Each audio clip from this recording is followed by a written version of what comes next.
mindig végignézem, látok az út mellett is köveket, mert hát ha van benne érc, esetleg vasérc.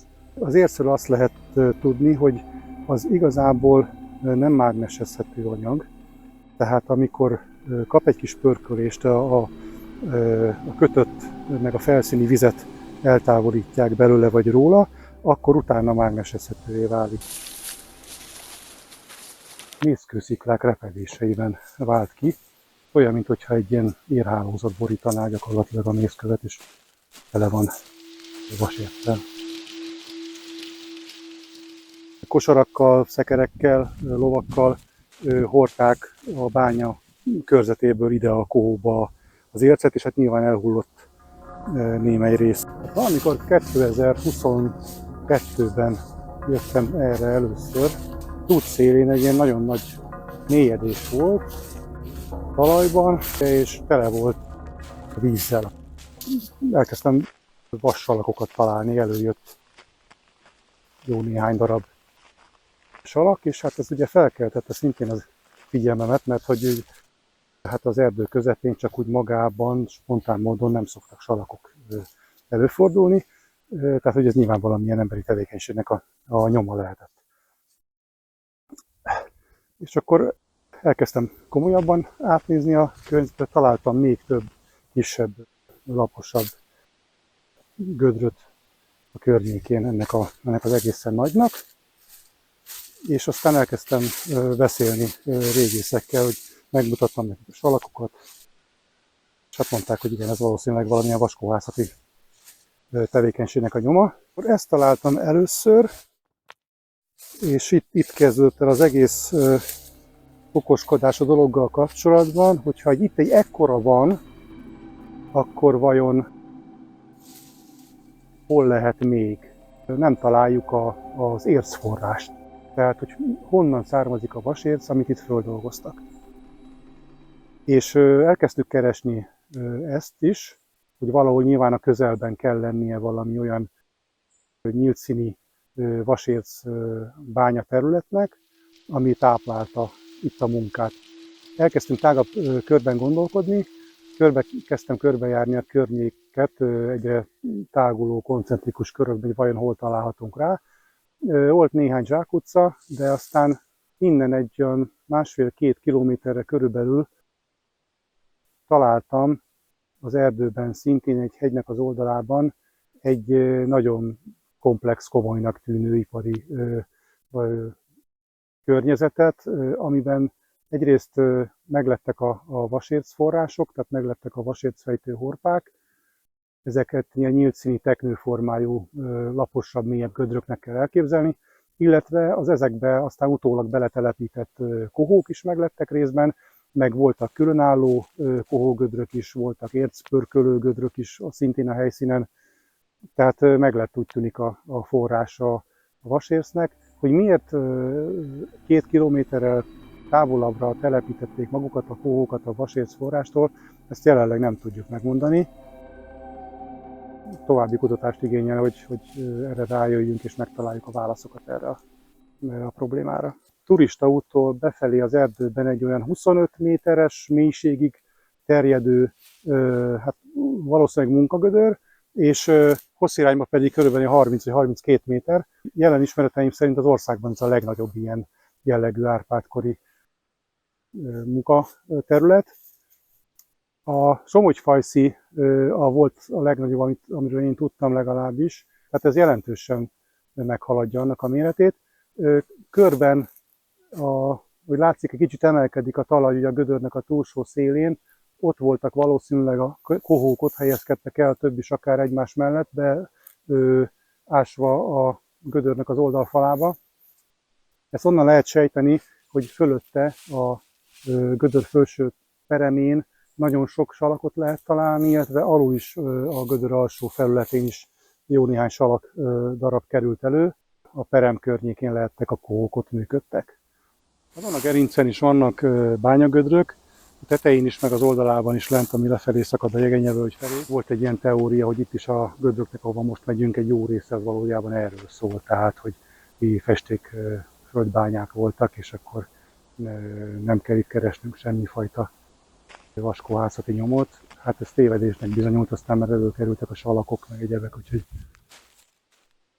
mégiscsak arról van szó. A geológus srác vetette fel ezt a dolgot, ő járkált itt a környéken elég sokat, és így nézegette ezeket az objektumokat, hogy nagyon mik lehetnek, és hát mondta, hogy ezek nem középkori bányák. Volt arról valami információ, hogy itt valószínűleg a középkoron bányaművelés volt.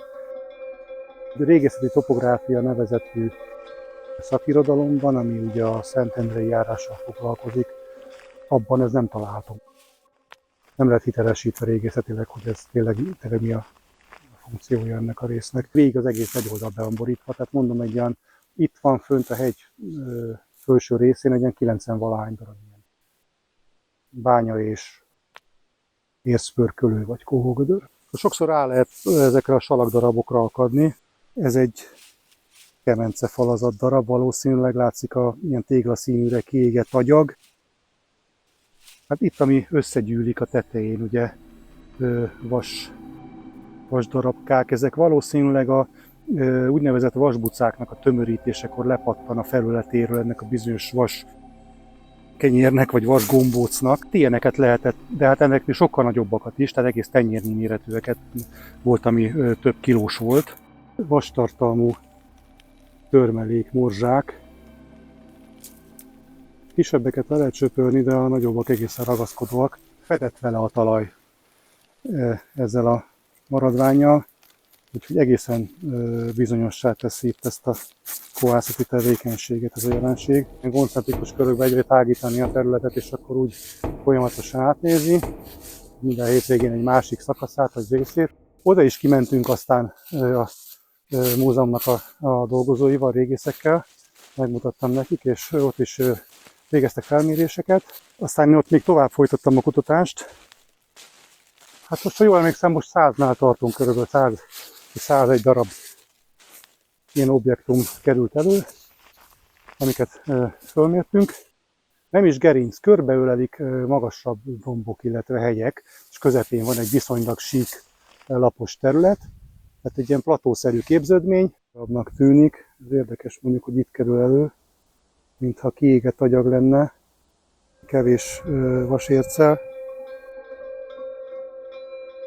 13. századnak a közepétől, második felétől kezdve már Nyugat-Európában is, de aztán Magyarországon is elkezdtek vízzel működtetett eszközöket használni, gépeket. Különböző érdzúzók, kalapácsokat, malmokat, vízi energiával hajtott fújtatókat. És az egy teljesen magában álló jelenség, azt nem tudom hova kössem igazából, nem tudom miért pont ott egy darab van. Hogy fönt a Remete-hegynek a tetejétől kezdődően megjelennek az ércfejtőhorpák, ezek a bányagödrök, amiben a vasérc volt, és aztán szépen, mint egy ilyen folyás lefelé így a hegyoldalban, ez idővel átmegy kohógödrökbe, ércpörkölőgödrökbe. A fent tetején szinte tisztán csak a vasércfejtőhorpák vannak, viszonylag nagyobbak és mélyebbek ott vannak a felső részen. Aztán, hogy kilaposodik egy kicsit a hegyoldal, csekélyebbek lesznek a bányagödrök, azokban kezd megjelenni ez a, mondom, ez a másik két típus, az ércpörkölés, meg a kohónak a gödrei. És a legalján pedig úgy ment körülbelül abban a tájban a erdő szélén, a mező szélén, ott pedig már tisztán csak kohógödrök vannak. A törés felülete az egy gyakorlatilag acél.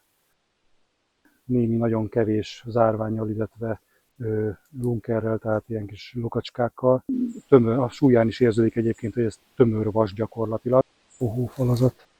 Annyira fölforrósodik a gáz, hogy a végén kitöri a felszínét, és kitávozik a területen. Fényes a felszíne.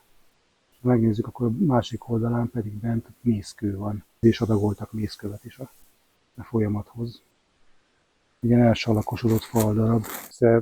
Gyógyul gyakorlatilag a két felület, ezek a bizonyos gázbuborékok, amiről beszéltem, ezek az apró lukak. Fényesre égett, ez egy nagyon nagy hőt kapott az én 1200 fokas. Elkezd kifelé halványodni, hogy a hő egyre kevésbé éri. Nem tudtunk a nyomára egyelőre, tehát hogy hol volt ez a bizonyos faszénégetés, messziről hordták ide a szükséges nyersanyagokat. Itt az erdő ugye adott volt, ez akkor is, de egyelőre azok nincsenek meg. tehát az sokkal könnyebben elviszi az idő. Itt ezen a részen az avarnak a felszínén találtam ilyen gyerekfej méretű vastömböket, ami egy ilyen dilemma megint, hogy az egy vasbuca-e, tehát egy ilyen féltermék, amit a kohászok szándékosan és tendenciózusan vagy direkt készítettek, vagy pedig megint valami selejtről lehet esetleg szó. Abból kiindulva, hogy 4,5 kg is itt hagyták, valószínűleg ez egy selejt egyébként. Ugye, itt találtam először olyan ércet, ami önmagában érc volt, tehát hogy nem tartozott hozzá mészkő, önmagukban lévő vasérc darabok a talajban. Ennek is a meddőjén, a peremén körben lehet vasércet találni mindenféle. Ez a magyarázata, hogy ahol a telér volt, ahol a vasérc volt, ott ők fejtettek, tehát hogy itt valószínűleg több volt, ugye nagyobb volt a mennyisége, itt jobban felszínre bukkant a vasérc, és akkor itt egyszerűen többet dolgoztak föl a talajból.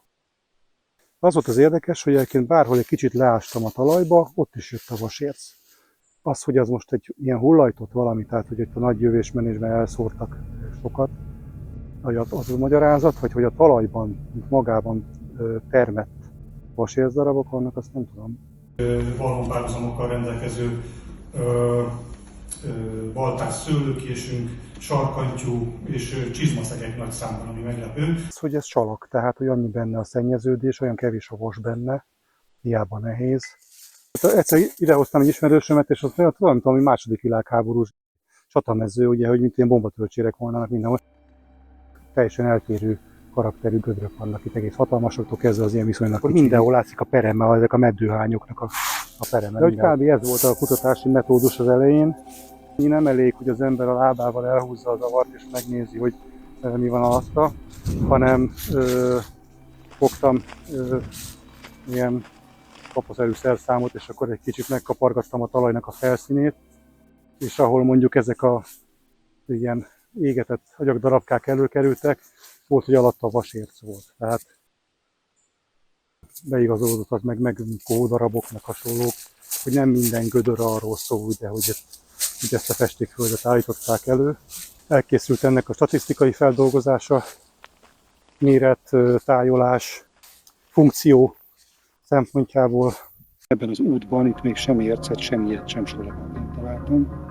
Ezt viszonylag kíváncsi vagyok majd. A következő lépcsőfok majd az lenne, hogy az ott előkerült, meg az itt előkerült salakokat, illetve érceket anyagvizsgálattal összehasonlítani, tehát a kettő között lehet összefüggés, ugye tartozhat egyik a másikhoz.